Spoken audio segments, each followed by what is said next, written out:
السلام عليكم ورحمة الله تعالى وبركاته. بسم الله العظيم القدرة والشان شديد البأس والبرهان حافظ الدين والقرآن ما شاء الله كان وما لم يشأ لم يكن لا حول ولا قوة إلا بالله العلي العظيم. الحمد لله نحمده ونستعينه ونستغفره ونؤمن به ونتوكل عليه ونعوذ بالله من شرور أنفسنا ومن سيئات أعمالنا. من يهده الله فلا مضل له ومن يضلله فلا هادي له. ونشهد أن لا إله إلا الله وحده لا شريك له. ونشهد أن سيدنا ونبينا ومولانا محمدا عبده ورسوله أرسله بالحق بشيرا ونذيرا وداعيا إلى الله بإذنه وسراجا منيرا. أما بعد فقد قال الله تعالى في القرآن العظيم والفرقان المجيد: فأعوذ بالله من الشيطان الرجيم بفضل بسم الله الرحمن الرحيم وقولوا للناس حسنا. وقال نبينا صلى الله عليه وسلم: كف عليك هذا. صدق الله وصدق رسول الله صلى الله عليه وسلم. புவிவாழ்வு புனிதம் பெற ஃபுர்கானை புவிக்கழித்த பேருபகாரி அல்லாஹ்வுக்கு அனைத்து புகழும் உரித்தாகட்டுமாக. யாரை படைக்காவிட்டால் இவ்வையகத்தையே நான் படைத்திருக்க மாட்டேன் என்று இறைவன் பறைசாற்றினானோ அப்படிப்பட்ட நாயகத் திருமேனி ஸல்லல்லாஹு அலைஹி வஸல்லம் அன்னவர்கள் மீதும் அன்னவர்களின் வாழ்க்கை நெறிகளை தங்களுடைய வாழ்க்கையில் கடுகளவும் பிசகாது பின்பற்றி ஒழுகிய அருமை சஹாபாக்கள் மீதும் தாபிஈன்கள், தபஅ தாபிஈன்கள், இமாம்கள், அவுலியாக்கள், சுஹதாக்கள், நாதாக்கள், நல்லவர்கள், நம்மவர்கள், குறிப்பாக புனிதம் நிறைந்த இந்த ஜுமாவுடைய மஜ்லிஸிலே அமர்ந்திருக்கும் நம் அனைவர்கள் மீதும் அல்லாஹ் தஆலாவின் சாந்தியும் சமாதானமும் என்றென்றும் நின்று நிலவட்டுமாகுக. இறைவனின் இறையில்லமா திரு கஅபா ஷரீஃபையும் இறை தூதுவரின் பூங்காவனம் ரௌலா ஷரீஃபையும் புனிதம் நிறைந்த பைத்துல் முகத்தஸையும் திரும்ப திரும்ப குடும்பத்தோடு சந்திக்கிற நல்ல நசீபை வல்ல ரஹ்மான் நம் அனைவர்களுக்கும் தந்த அல்புரிவானாக.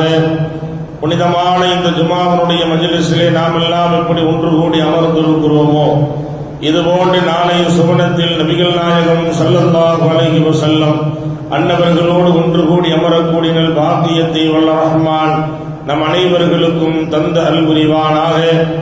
எந்த களிமாவை ஏற்று இந்த உலகத்திலே நாம் நம்முடைய வாழ்க்கையை நடாந்து கொண்டிருக்கிறோமோ அக்களிமாவின் பிரகாரம் வாழ்ந்து மரணிக்கக்கூடிய வேளையில் லா இலாஹ இல்லல்லாஹ் முஹம்மதுர் ரசூலுல்லாஹ் என்ற களிமாவை மொழிந்த நிலையில் மரணிக்கக்கூடிய நல்ல நசீபை வல்ல ரஹ்மான் நம் அனைவர்களுக்கும் தந்த அல்புரிவானாக என்ற துஆவோடு இந்த ஜுமாவுடைய பிரசங்கத்தை நான் துவக்கம் செய்கிறேன்.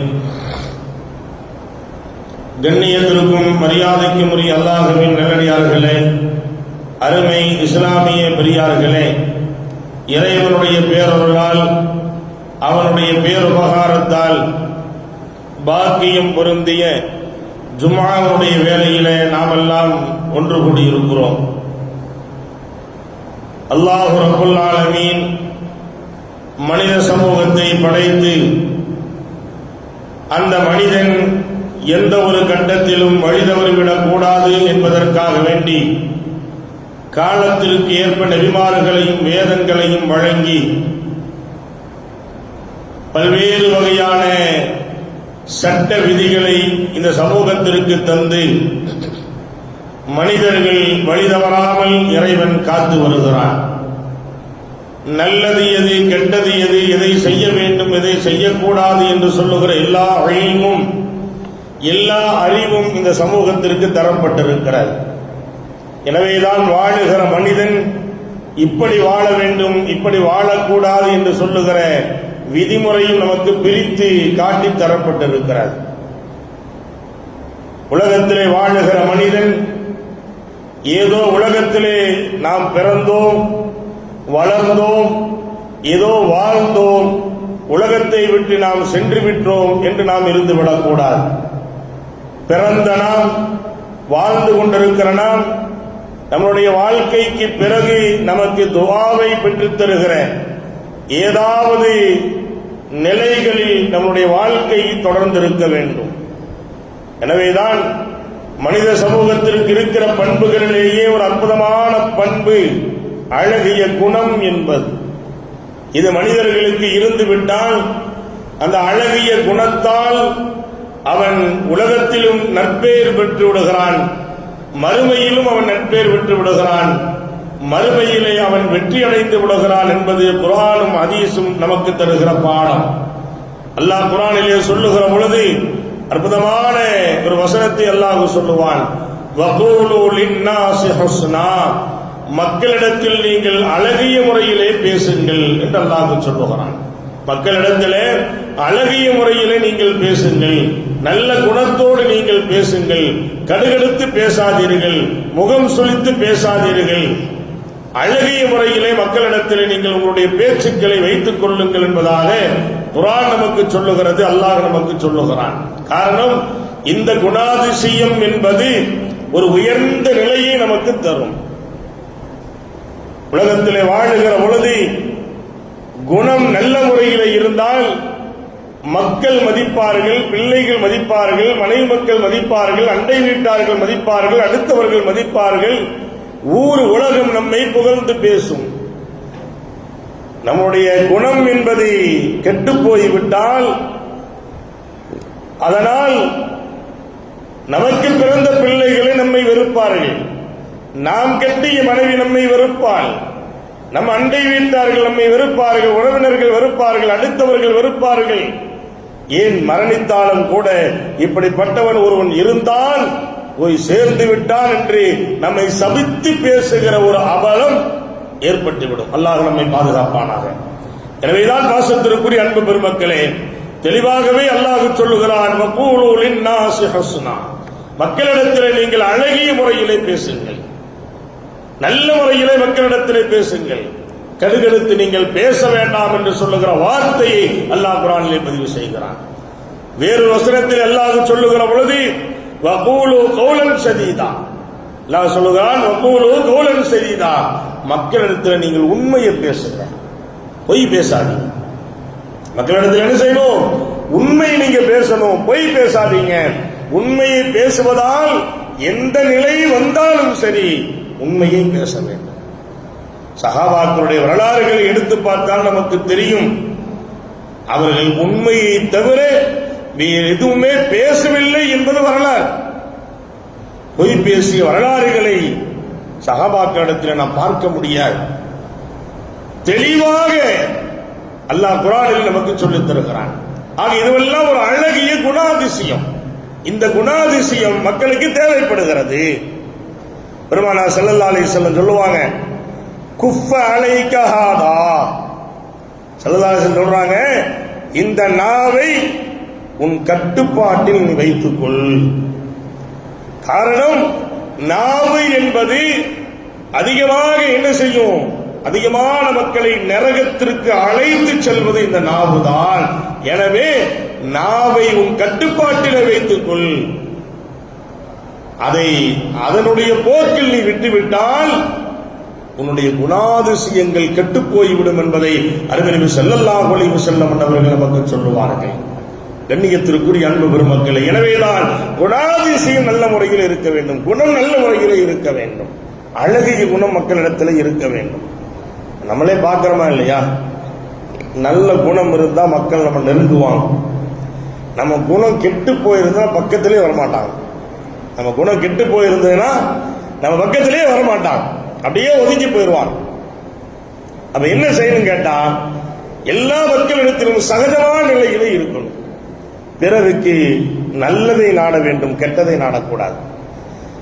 பிறருடைய விஷயத்திலே நல்லதை பேச வேண்டும், கெட்டதை பேசக்கூடாது. பிறருடைய விஷயத்திலே நல்லதை சிந்திக்க வேண்டும், கெட்டதை சிந்திக்க கூடாது. இதுவெல்லாம் மார்க்கம் நமக்கு சொல்லித் தருகிற நியதி. இந்த அடிப்படையில் நம்முடைய வாழ்க்கைகள் அமைக்கப்பட வேண்டும். வேறு இடத்துல அல்லாஹ் இப்படி சொல்லுவான், லா யுஹிப்புல்லாஹுல் ஜஹர பிஸ்ஸூஇ மின் கௌல்.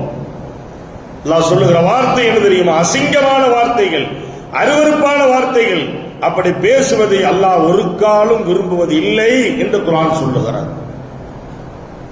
அருவருப்பா பேசுவாங்க. சிலர்கள் பேச்சு பார்த்தீங்கன்னா ரொம்ப கேவலமா இருக்கும், அசிங்கமா இருக்கும். அருவருப்பான பேச்சுக்களை பேசுவாங்க, பக்கத்தில் நிற்க முடியாது. அசிங்கமான பேச்சுக்கள். அது யாருன்னு இல்லை, பெற்றோர்களை பேசுவார்கள், பிள்ளைகளை பேசுவார்கள், மனைவி மக்களை பேசுவார்கள், அடுத்தவர்களை பேசுவார்கள்.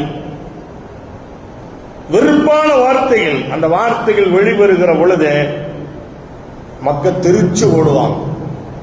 இவன் முன்னால் நிற்க முடியாது, இந்த பெண்ணு முன்னால் நிற்க முடியாது, இது அசிங்கமா பேசும், கெட்ட வார்த்தைகள் அதிகமா பயன்படுத்தும், அருவருப்பான பேச்சுக்கள் இருக்கும். அப்படிங்கிறத மக்கள் விளங்கி வைத்து நம்மை பார்த்து விரண்டோடுவார்கள். அந்த ஒரு நிலை நம்முடைய வாழ்க்கைக்கு வரக்கூடாது. பாசத்திற்குரிய அன்பு பெருமக்களே, அந்த நிலை நமக்கு மேலும் மேலும் அசிங்கத்தை ஏற்படுத்துமே தவிர அது நன்மை ஏற்படுத்தாது. நன்மை ஏற்படுத்தாது, நல்ல வயிறை ஏற்படுத்தாது, கெட்ட வயிறை அது ஏற்படுத்திவிடும். அந்த ஒரு நிலைக்கு நம்ம என்ன செஞ்சிடக்கூடாது, வந்து விடக்கூடாது. அதே போல நற்குணம், அழகிய குணம் உங்களுடைய வாழ்க்கையில வர வேண்டும் என்று சொன்னால், அழகிய குணம் உங்களுடைய வாழ்க்கையில வர வேண்டும் என்று சொன்னால் சில விஷயங்களை நீங்க கடைபிடிங்க அப்படின்னு சொல்லி நபிகள் நாயகம் ஸல்லல்லாஹு அலைஹி வஸல்லம் சொல்லுவாங்க. அதாவது எப்படி, எந்த வார்த்தையை எப்படி கடைபிடிப்பது? ஸல்லல்லாஹு சொல்லுவாங்க, இஸ்திக்ஃபார் செய்யுங்க. இஸ்திக்ஃபார்னா பாவ மன்னிப்பு அதிகமா தேடுறது. பாவ மன்னிப்பு அதிகமா தேடுறது. பாவ மன்னிப்பு எந்த அளவுக்கு அதிகமாக தேடுறோமோ அந்த அளவுக்கு நம்முடைய உள்ளம் தூய்மையாகும், நம்முடைய குணாதிசயம் தெளிவாகும். பாவத்தை செய்துட்டு பெருமையா பேசுறதல்ல, பாவத்தை செய்துட்டு பெருமையா பேசுறதல்ல. அது என்ன ஆகும் கேட்டீங்கன்னா, நாளுக்கு நாள் நம்முடைய உள்ளத்தை அது மரிக்க செய்துவிடும். மரித்த சடலமாக நம்முடைய உள்ளம் ஆக்கப்பட்டுவிடும். அதனால இஸ்திக்ஃபார் அதிகமா செய்யுங்க. அல்லாஹ் உங்களுக்கு நல்ல குணத்தை, அழகிய குணத்தை ஏற்படுத்துவான். இது முதல் செய்தி. இரண்டாவது செய்தி முஹாசபா, சுய பரிசோதனை. சுய பரிசோதனை என்ன?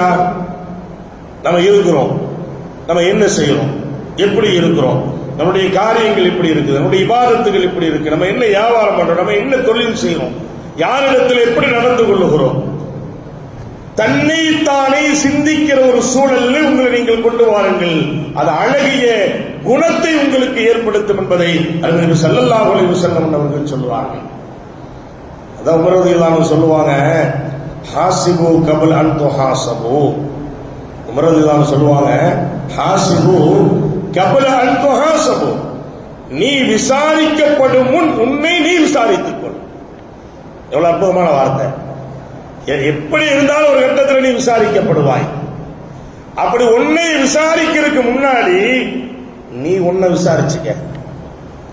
நான் எப்படி இருக்கிறேன், என்னுடைய செயல் எப்படி இருக்கிறது, என்னுடைய வார்த்தைகள் எப்படி இருக்கிறது, என்னுடைய பார்வை எப்படி இருக்கிறது, நான் எப்படி நகர்கிறேன், என்னுடைய வாழ்க்கை, என்னுடைய சூழல்கள் எப்படி போய் கொண்டிருக்கிறேன், அதை பாரு நீ அப்படின்னு சொல்லி ஹஜ்ரத் உமர் இப்னு கத்தாப் ரலியல்லாஹு தஆலா அவர்கள் சொல்லுவார்கள். கண்ணியத்திற்குரிய அன்பு பெருமக்களே, எனவேதான் இது போன்ற நிலைகள் இருந்தால் அழகிய குணம் ஏற்படுகிறது, அழகிய குணம் ஏற்படும் வாழ்க்கையில. அதுதான் நமக்கு தேவை. அழகிய குணாதிசை நமக்கு தேவை. மக்கள் நம்மளை மதிக்கணும். மக்கள் நம்மை மதிப்பது என்பதை விட மக்கள் நம்மை விரும்ப வேண்டும். மக்கள் நம்மை விரும்ப வேண்டும். அது போன்ற ஒரு சூழல் நம்முடைய வாழ்க்கையில வர வேண்டும். அடுத்து ஸல்லல்லாஹு அலைஹி வஸல்லம் சொல்லுவாங்க, முஜாஹதா, போராடுவது. போராட்டம் என்பது நம்முடைய வாழ்க்கையிலே தேவைப்படுகிறது. என்ன போராட்டம்? அரசுக்கு எதிரான போராட்டம் அல்ல, அரசுக்கு எதிரான போராட்டம் அல்ல, அது வேற ஏதாவது உரிமைக்கான வேண்டிய போராட்டம் அல்ல. பெருமானார் சொல்லுகிறார்கள், முஜாஹதா, போராடுவது என்று சொன்னால் வெற்றி பெறணும், வாழ்க்கையை வெற்றி பெறணும், போராடு. இறை பொருத்தத்தை பெறணும், போராடி நம்முடைய வாழ்க்கை மறுமை நஷ்டமடைந்து விடக்கூடாது, அதற்காக வேண்டி போராடு. அந்த மாதிரி போராட்ட வேண்டும் என்பதை அருமை ஸல்லல்லாஹு அலைஹி வஸல்லம் அவர்கள் நமக்கு அதான் முஜாஹதா என்று சொல்லுவார்கள். நம்ம நினைச்சிடக்கூடாது, அஜித் போராட சொல்லி இருக்கிறாரு, அதனால போராட்டத்தில் போய் கலந்துக்கலாம், அதுவும் வேணும். அது இல்லாம இருந்தா ஒன்றும் நடக்காது. சில ஆட்சியாளர்கள்லாம் ஏதாவது ரோட்டுக்கு வந்தா தான் என்ன நடக்குதுன்னே தெரியும். ரோட்டுக்கு வந்தா தான் என்ன நடக்குதுன்னே தெரியும். மாணவர்கள் ஒன்று சேர்ந்தார்கள், மமதை அடக்கப்பட்டதா இல்லையா? மாணவர்கள் ஒன்று திரண்டார்கள், நான் என்று சொல்லுகிற அகந்தை இந்த நாட்டிலே அடக்கப்பட்டிருக்கிறது. அதுக்கு முன்னாடி சத்தத்தையே காணோம். சத்தம் போட்டா எவனாவது மானத்தை வாங்கிடுவான். அதனால கப்பு சிப்புன்னு இருக்கிறாங்க, எந்த பேச்சுமே இல்லை. யோசனை செய்து பார்க்கிறோம். கண்ணியத்திற்குரியவர்களே, அகந்தை ஒரு கட்டத்தில் அடக்கப்படும். அது மாணாக்களால் அடக்கப்பட்டிருக்கிறது. அதனாலதான் நம்ம சொல்றோம், போராடுவது என்பது எல்லா போராட்டங்களும் தேவை. ஆனால் அதை விட உயர்ந்த போராட்டம் என்பது தன்னுடைய நஃப்ஸுக்கு எதிரான போராட்டம். நஃப்ஸ அது நஃப்ஸுக்கு நம்ம அடிமையாகி விடக்கூடாது. நஃப்ஸுக்கு என்ன செய்யக்கூடாது? அடிமையாகி விடக்கூடாது. வெற்றி பெறணும், வாழ்க்கையிலே வெற்றி அடைய வேண்டும். அழகிய குணாதிசயத்திற்கு சொந்தக்காரர்களாக நாம் மாற வேண்டும். இறை பொருத்தத்தை பெறுவதற்கு நாம் போராட வேண்டும். நாளை மறுமையிலே தோல்வி அடைந்து விடக் கூடாது என்பதற்காக வேண்டி நாம் போராட வேண்டும். அதான் முஜாஹதா. பெருமானார் சொல்லுகிற ஒரு அற்புதமான வார்த்தை அந்த வார்த்தை. அன்புக்குரிய பெருமக்களை நாம் எண்ணி பார்க்கிறோம். நான்காவது செய்தி, அழகிய குணாதிசயம் உங்களுக்கு வேண்டுமா? அழகிய முறையிலே உங்களுக்கு குணம் ஏற்பட வேண்டுமா? பெருமானார் சொல்கிற ஒரு அற்புத வழி என்ன தெரியுமா? குர்ஆனை அதிகமாக ஓதுங்கள், திக்ரை அதிகமாக செய்யுங்கள். குர்ஆனை அதிகமாக நீங்கள் ஓதுவதும் திக்ர் அதிகமாக செய்வதும் நல்ல குணாதிசயத்தை உங்களுக்கு ஏற்படுத்தும். நல்ல குணத்தை உங்களுடைய வாழ்க்கையில் அது ஏற்படுத்தும் என்பதை அருமை ஸல்லல்லாஹு அலைஹி வஸல்லம் அவர்கள் நமக்கு சொல்லுவார்கள். நாம் பார்க்கிறோம். பாசத்திற்குரிய அன்பு பெருமக்களே, குர்ஆனுடைய தொடர்பு நமக்கு தேவைப்படுகிறது. சென்ற வாரம் கூட இதை உங்களுக்கு நான் ஞாபகப்படுத்தினேன். அதே போன்று திக்ருகள், சும்மா உட்கார்ந்துட்டு இருப்போம், திக்ருகள் ஓதிக்கொண்டிருப்பது. திக்ருகள் எந்த அளவுக்கு ஓதணும்? உங்களை பைத்தியக்காரன் என்று மக்கள் சொல்லும் அளவுக்கு திக்ருகள் நீங்க ஓதுங்கன்னு சொன்னாங்க ஸல்லல்லாஹு அலைஹி வஸல்லம். நம்ம சொல்லுவோமா இல்லையா? யாராவது தஸ்பீஹ் தூக்கிட்டு நடந்தா தூக்கிட்டாரு கிண்டல் பண்ணுவோம், பார்த்துருக்கீங்களா? தஸ்பீஹ் எடுத்து நடந்தா என்ன சொல்லுவோம்? எல்லாம் செய்யாத சேட்டையெல்லாம் பண்ணிட்டு இப்ப தஸ்பீஹ் தூக்கிட்டாரு. அல்லாஹ் இப்பதான் அவன் இதாயத்தை கொடுத்துருக்கு, அதுக்கு என்ன பண்ண முடியும்? இதாயத்தை கொடுத்துட்டானா இல்லையா? இவ்வளவு காலம் எப்படியே இருக்கட்டும், இதாயத்தை கொடுத்துட்டானா இல்லையா? பள்ளி பக்கமே வரமாட்டாரு, இப்ப வந்துட்டாரு. வந்துட்டு சும்மாவா இருக்கிறாரு, எதையா பேசிக்கிட்டே இருக்கிறாரு. அப்படி அல்ல, அல்லாஹ் இதாயத்தை கொடுத்துட்டான், அதுல ஒரு சந்தோஷம். அதை பார்த்து நாம் சந்தோஷப்படுவது அழகிய குணம். அதை பார்த்து வெறுத்து பேசுவது ஷைத்தானியத்தான குணம். கூடாது, பேசக்கூடாது. அந்த மாதிரி வார்த்தைகள் பரிமாற்றம் என்பது கூடாது என்பதை மார்க்கம் நமக்கு சொல்லுகிறேன். ஆக இது போன்ற ஒரு நிலையில இருந்தால், இந்த தொடர்புகள் இருந்தால், நம்மளுடைய குணம் அழகிய குணமாக மாறுகிறது. அடுத்து சொன்னாங்க பெருமானார் ஸல்லல்லாஹு அலைஹி வஸல்லம், நல்லவர்களோடு நீங்கள் தோழமை கொள்ளுங்கள். நல்லவர்களோடு நீங்கள் தோழமை கொள்ளுங்கள். நல்லவர்களோடு நீங்கள் தோழமை கொள்ளுகிற பொழுது அந்த பண்பாடு, அந்த பழக்கம், அந்த செயல் நம்முடைய வாழ்க்கையிலே வருகிறது. அப்ப என்ன ஆகும்? அந்த குணாதிசயங்கள் நமக்கு வரும். ஆலிம்களோடு சேர்ந்திருப்பது, மூத்தவர்களோடு பழகுவது, அனுபவிக்கவர்களோடு பழகுவது, சாலிகான மக்களோடு பழகுவது. ஆக இது போன்ற பழக்க வழக்கங்களை நாம் வைத்துக் கொள்ள வேண்டும். பாக்குறோமா இல்லையா? யாருடைய போகும்போது சொல்லுவாங்க, போய் அவன் கூட இவன் சுத்திட்டு இருக்கானே, நல்ல பையனாச்சே இவன், ஆனா அந்த பையன் கூட போறானே, அவன் ரொம்ப மோசமான குணமாசே, அவன் கூட இவன் போயிட்டு இருக்கானே. பேசுறமா இல்லையா? பேசும். ஏதாவது நல்ல மக்களோட நம்ம போனான்னு சொல்லுவாங்க, பரவாயில்லப்பா அவனுக்கு கிடைச்ச கூட்டாளி பரவாயில்ல, நல்லா இருக்கான்.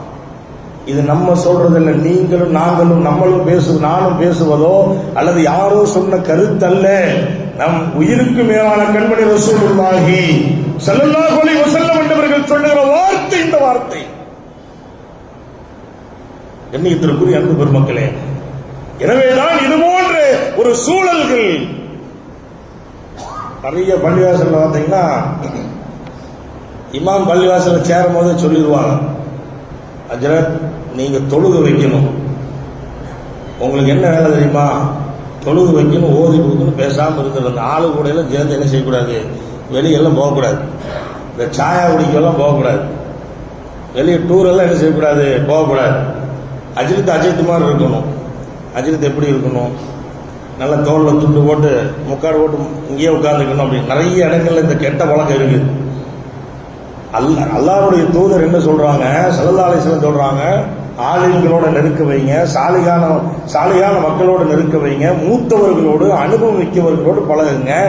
அப்படின்னா நம்ம ஆளுங்க தடுத்து வைப்பாங்க, அவங்க கூட சேராத, இவங்க கூட சேராத, அந்த அஜித்து கூட போகாத. எங்க அஜித்து உங்கள்கிட்ட யாரும் அப்படி சொன்னாங்கன்னு கேட்டுறாதீங்க. நம்ம எல்லாத்தோடையும் பழகிறோமா இல்லையா?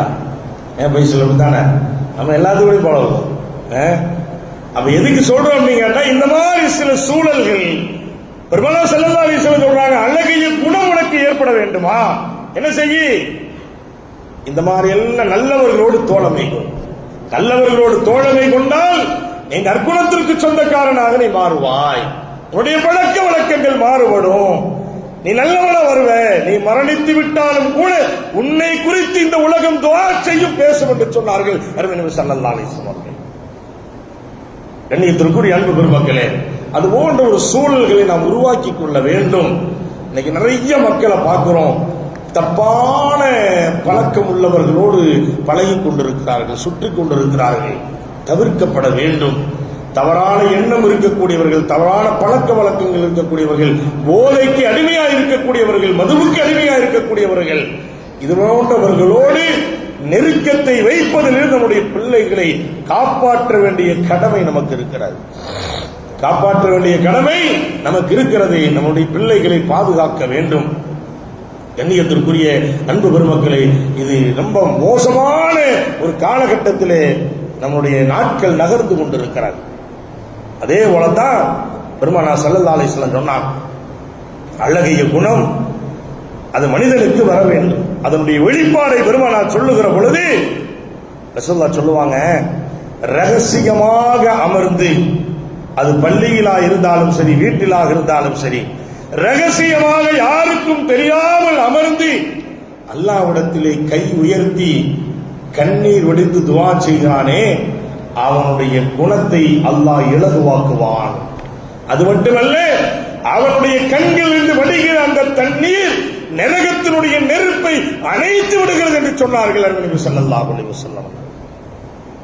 அல்லாஹ்ட்ட அழுது கேட்கணும், யா அல்லாஹ் என்னுடைய குணாதிசயத்தை சரி பண்ணி கொடு. நம்ம கேட்கிறது யாருக்கு தெரியக்கூடாது. ரசூலுல்லாஹ் சொல்றாங்க, ரகசியமாக யாருக்கும் தெரியாமல். நம்ம பார்க்கிறோமா இல்லையா, தஹஜ்ஜுடைய வேலை, உலகமே உறங்கிக் கொண்டிருக்கிற வேளையில் நாம் மட்டும் எழுந்திருத்த அந்த நேரத்திலே 2 ரக்காத்துகள் தொழுது கையை உயர்த்து கண்ணீர் வடித்தால் அது எவ்வளவு பெரிய பாறையாக இருந்தாலும் கரைந்து போய்விடும். நான் பல தடவை உங்களுக்கு ஞாபகப்படுத்தி இருப்பேன். சில விஷயங்களை தஹஜ்ஜுடைய நேரத்தில் தொடர்ந்து கேட்டு பாருங்கள், நிச்சயமாக அல்லாஹ் தந்து விடுவான். நிச்சயமா அல்லாஹ் தருவான். அதுல எந்த மோசமும் போகாது. நாம் எதிர்பார்ப்பது நமக்கு கிடைக்கப்பட்டுவிடும். அதனால்தான் அந்த நேரத்தில் நாம் வடிக்கிற கண்ணீர் இருக்கிறது அல்லவா, நரகத்தினுடைய நெருப்பை அழித்து விடுகிறது என்று பெருமானார் ஸல்லல்லாஹு அலைஹி வஸல்லம் சொன்னார். அதே போல ஸல்லல்லாஹு அலைஹி வஸல்லம் சொல்லுவாங்க, ரகசியமாக நீ செய்யும் தர்மம் அல்லாஹ்வுடைய கோபத்தை தடுத்துரும், உன்னுடைய குணத்தை இலகுவாக்கும், லேசாக்கும் சொன்னாங்க, அழகுவாக்கும் சொன்னாங்க ஸல்லல்லாஹு அலைஹி வஸல்லம். யாருக்கு தெரியாம தர்மம் செய்யணுமா இல்லையா, யாருக்கு தெரியக்கூடாது. சில நேரங்களில் தெரிஞ்சும் செய்ய வேண்டியது இருக்கிறது, சில நேரங்களில் தெரியாமலும் செய்ய வேண்டியது இருக்கிறது. தெரிஞ்சு ஏன் செய்யணும் அப்படின்னு கேட்டா அது காரணம் இருக்குது. இப்ப நீங்க கேட்பீங்க, தெரியாம செய்யணும் சொல்றீங்க, ஆனா பள்ளிவாசல்ல ஏசி வேணும்னு சொன்னா நீங்க என்ன பண்றீங்க, அறிவிப்பு செய்யுங்க, நீங்க சொல்லுங்க எத்தனை ஏசி வாங்கி தரீங்க, ஃபேன் வாங்கி தரீங்கன்னு சொல்லி கேட்குறீங்க. அப்ப எல்லாத்துக்குன்னா நாங்க சொல்றோமா இல்லையா, அது எல்லாத்துக்கும் தெரிஞ்சிருமா இல்லையா அப்படின்னு கேட்பீங்க. சில விஷயங்கள் தெரிஞ்சும் செய்ய வேண்டும் அதற்கும் மார்க்கம் அனுமதி வழங்குகிறது. எதனால் தெரியுமா? சிலர்கள் பணம் இருக்கும், பொருளாதாரம் இருக்கும், வசதி வாய்ப்பு இருக்கும், கையே நீள பட்டு கஞ்சனா இருப்பான். அரபியில் புகழ் சொல்லுவாங்க, கஞ்சல்ல பெருங்கஞ்சன் அந்த மாதிரி இருப்பான். என்னதான் நீங்க அசைச்சாலும் அசைக்கவே முடியாது. சொல்லுவாங்க, அது இவ்வளவு காசு இருக்குது, இன்னும் வெளியே எடுக்க மாட்டேங்கப்பா. ஆனா சாதாரண சாயா வைக்க போறாரு, அவர் கேட்ட 1000 ரூபாய் தந்துடுறாரு, இவர் 100 ரூபாய் கூட தர மாட்டேங்கிறாங்க பேசுவோம் நம்ம. அந்த மாதிரி கேசுகளுடைய உள்ளத்தை தட்டணுமா இல்லையா? அதற்காக வேண்டி தெரிவதை போன்று கொடுப்பதற்கு மார்க்கம் சொல்லுகிறார். அவனுடைய கல்வென்சை கரையணும். அல்லாஹ் உனக்கு தந்திருக்கிறார், நீ சாப்பிடுறதுக்கல்ல, பிறகு கொடுக்கறதுக்கு தான், பிறருக்கும் கொடுக்க வேண்டும் என்பதற்காக வேண்டி தருகிறான். எனவே அவனுக்கு அந்த மாதிரி கை நீளம் சொன்னா அவன் முன்னாடி தர்மம் செய்யுங்க, அவனுடைய உள்ள என்ன செய்யும், உடைச்சு வெளியில வரும் சொன்னாங்க ஸல்லல்லாஹு அலைஹி வஸல்லம். மார்க்கத்தில் அதற்கும் அனுமதி இருக்கிறது. வேறு சில இடங்களில் பெருமானார் சொல்லுவார்கள், ரகசியமாக நீங்கள் செய்கிற தர்மம் அல்லாஹ்வுடைய கோபத்தை தடுத்தும். அல்லாஹ் உங்க மேல கோபப்பட மாட்டான், அழகிய குணத்தை உங்களுக்கு ஏற்படுத்தும் என்று பெருமானார் ஸல்லல்லாஹு அலைஹி வஸல்லம் சொன்னார்கள். அடுத்து ஸல்லல்லாஹு அலைஹி வஸல்லம் சொல்லுவாங்க, வலது கரத்தில் கொடுப்பது இடது கரத்திற்கே தெரியாமல் தர்மம் செய்கிறார்கள் அல்லவா, அப்படி நீங்க ஏதாவது செஞ்சீங்கன்னா நாளை மறுமையிலே அர்ஷினுடைய நிழல் உங்களுக்கு கிடைக்கும் சொன்னாங்க ஸல்லல்லாஹு அலைஹி வஸல்லம். மறுமையினுடைய வேளையிலே ஒவ்வொருவர்களும் யா நஃப்ஸி என்று தன்னைத்தானே அடித்துக் கொண்டு ஓடிக்கொண்டு இருக்கிற பொழுது பெற்றோர்கள் வருவார்கள், பிள்ளைகள் வருவார்கள், தன்னால் உருவாக்கப்பட்டவர்கள் வருவார்கள். அத்தனை பேர்களையும் யாரையுமே கண்டுகொள்ளாமல் யா நஃப்ஸி எனக்கு வந்து கை சேதமே என்று ஓடிக்கொண்டிருக்கிற பொழுது கடுமையான வெயில் மனிதனுடைய தலைக்கு ஒரு ஜானுக்கு முன்னால் உதித்துக் கொண்டிருக்கிற அந்த வேளையில் பிறருக்கு தெரியாமல் தர்மம் செய்து உலகத்திலே வாழ்ந்த மனிதன் அவனுக்கு அல்லாஹ் அரிசனுடைய நிழலை கொடுப்பான் சொன்னாங்க ஸல்லல்லாஹு அலைஹி வஸல்லம். அரிசனுடைய நிழலை கொடுப்பான், அவனுக்கு அழகிய குணத்தையும் அல்லாஹ் ஏற்படுத்துவான். பெருமானார் ஸல்லல்லாஹு அலைஹி வஸல்லம் சொன்ன வார்த்தை இது. கண்ணியத்திற்குரிய அன்பு பெருமக்களே, நாம் எண்ணி பார்க்கிறோம், மனிதன் மனிதனாக வாழ்வதற்கு, அழகிய குணமுள்ளவனாக வாழ்வதற்கு அல்லாஹ்வுடைய தூதரும் சொல்லி தந்திருக்கிற வார்த்தைகள் ஏராளம். அது தேவைப்படுகிறது. போற போக்கில் எதையாவது பேசக்கூடாது, போற போக்கில் எதையாவது செஞ்சிடக்கூடாது, போற போக்கில் எதையாவது சிந்தித்து விடக்கூடாது.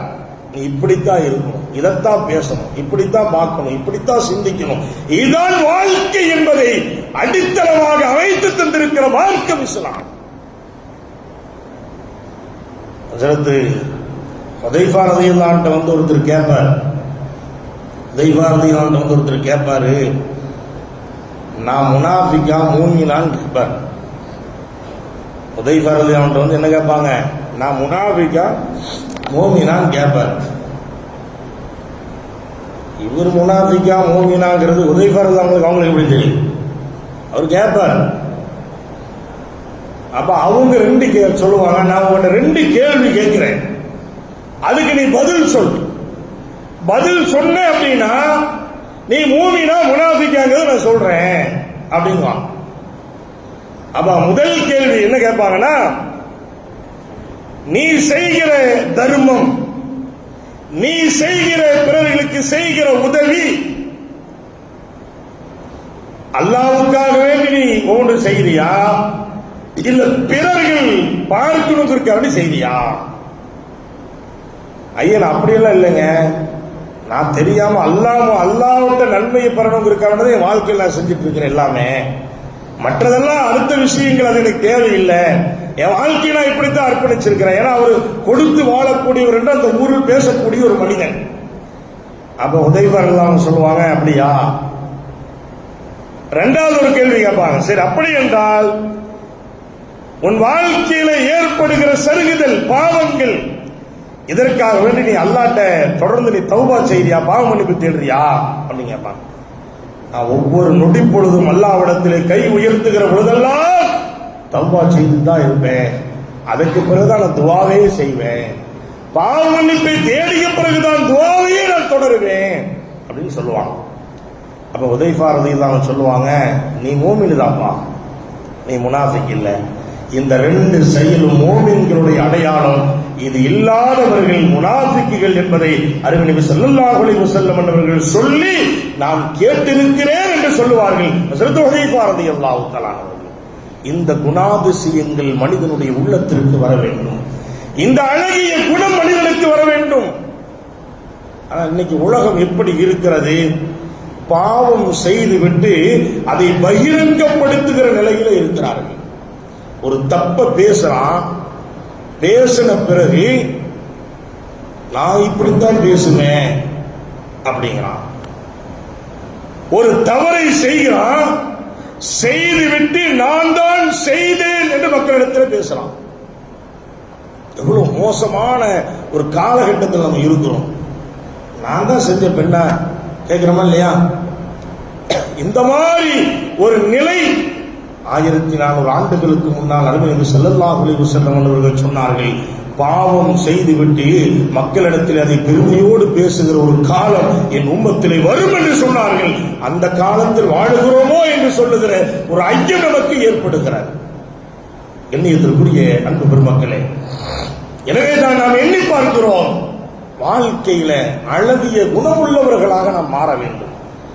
நம்முடைய குணம் கெட்டு போய்விடக் கூடாது.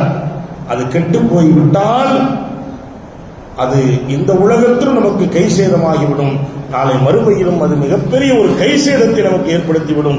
அதனால தான் பெருமானார் ஸல்லல்லாஹு அலைஹி வஸல்லம் அவர்கள் அழகிய பண்பாடுகளை நமக்கு கற்றுத் தந்திருக்கிறார்கள். அழகிய பண்பாடுகளை நமக்கு கற்றுத் தந்திருக்கிறார்கள். நான் ஆரம்பத்திலேயே சொன்னேன் அல்லவா, அல்லாஹ் தெளிவாகவே அல்லாஹ் குர்ஆனில் சொல்லுவான், வகூலு லின்னாஸி ஹுஸ்னா. நீங்க என்ன செய்யுங்க, மக்களிடத்தில் அழகிய முறையில் பேசுங்க, நல்ல முறையில் பேசுங்க, வெறுத்து பேசாதீங்க, அசிங்கமான வார்த்தைகளை பேசாதீங்க, வெறுக்கக்கூடிய வார்த்தைகளை பேசாதீங்க. கண்ணியத்திற்குரிய அன்பு பெருமக்களே, எனவேதான் இது போன்ற ஒரு நிலையிலே நம்முடைய வாழ்க்கையை நாம் அமைத்துக் கொள்ள வேண்டும். பெருமானார் ஸல்லல்லாஹு அலைஹி வஸல்லம் அவர்கள் நாம் பார்த்திருக்கிறோமா இல்லையா? ரசூலுல்லாஹி ஸல்லல்லாஹு அலைஹி வஸல்லத்துக்கு அல் அமீன் அஸ்-சாதிக், நம்பிக்கையாளர், உண்மையாளர் என்று சொல்லுகிற பட்டம் பெருமானாருக்கு கிடைத்தது. ரசூலுல்லாஹ்வுக்கு அல் அமீன், நம்பிக்கையாளர், அஸ்-சாதிக், உண்மையாளர் என்று சொல்லுகிற பட்டம் ரசூலுல்லாஹ் கிடைச்சது. இது யார் கொடுத்தது தெரியுமா? முஸ்லிம்கள் கொடுத்த பட்டம் அல்ல. அது முஸ்லிம்கள் கொடுத்த பட்டம் அல்ல, குஃபார்கள் கொடுத்த பட்டம். குறைஷி குஃபார்கள் கொடுத்த பட்டம். ரசூலுல்லாஹ் மேல அவ்வளவு நம்பிக்கை அவங்களுக்கு இருந்துச்சு. ரசூலுல்லாஹ் அந்த மாதிரி நடந்தாங்க. யாருக்குமே ரசூலுல்லாஹ் வாழ்க்கையில தீங்கிழைக்கல, யாருக்குமே ரசூலுல்லாஹ் தீங்கிழைக்கல. மனசு சங்கடமாற மாதிரி கூட ரசூலுல்லாஹ் ஆட்டி சீக்கிரம் நடக்க மாட்டாங்க. நமக்கெல்லாம் தெரியுமா இல்லையா? நான் பல ஞாபகப்படுத்தி இருப்பேன். ஹம்ஸா ரலியல்லாஹு அவர்களை கடுமையான முறையிலே கொலை செய்த ஹிந்தா, வஹ்ஷி என்று சொல்லக்கூடியவர்கள். ரசூலுல்லாஹ்வுடைய சிறிய தந்தை ஹம்ஸா மிகப்பெரிய வீரர். இந்த ஹிந்தா என்று சொல்லுகிற ஒரு பெண் சபதம் எடுத்திருந்தால் பதிலுடைய யுத்த களத்திலே அவருடைய பிள்ளைகளை ஹஜ்ரத் ஹம்ஸா கொலை செய்தார்கள் என்பதற்காக வேண்டி ஹம்ஸாவை கொலை செய்து அவருடைய நெஞ்சை பிளந்து ஈரலை எடுத்து நான் கடித்து துப்புவேன் என்று சபதம் எடுத்திருந்தார். அதே ஒன்று நடந்தது உஹதுனுடைய யுத்த களத்தில். ஹம்ஸா ரலியல்லாஹு அன்ஹு பின்புறமாக வந்து வஹ்ஷி என்று சொல்லக்கூடியவர் கொலை செய்து விடுகிறார். முன்னாடி வந்தா முடியாது, பின்னாடி வந்து தாக்குவாங்க, நிலை விழுந்து கீழே விழுவார்கள். உயிருக்கு போராடுகிற ஹம்ஸா, அதே அந்த ஹிந்தா என்று சொல்லுகிற அந்த பெண் அதே போன்று நெஞ்சை பிளந்து கண்ணியத்திற்குரியவர்களை ஈரலை கடித்து துப்புகிற ஒரு அவலம் ஏற்படும். எல்லாம் யுத்தமெல்லாம் முடிந்த பிறகு பெருமானார் யாரெல்லாம் ஷஹீதாக்கப்பட்டிருக்கிறார் என்று பார்ப்பதற்காக இந்த பகுதிக்கு அப்படியே வருவாங்க.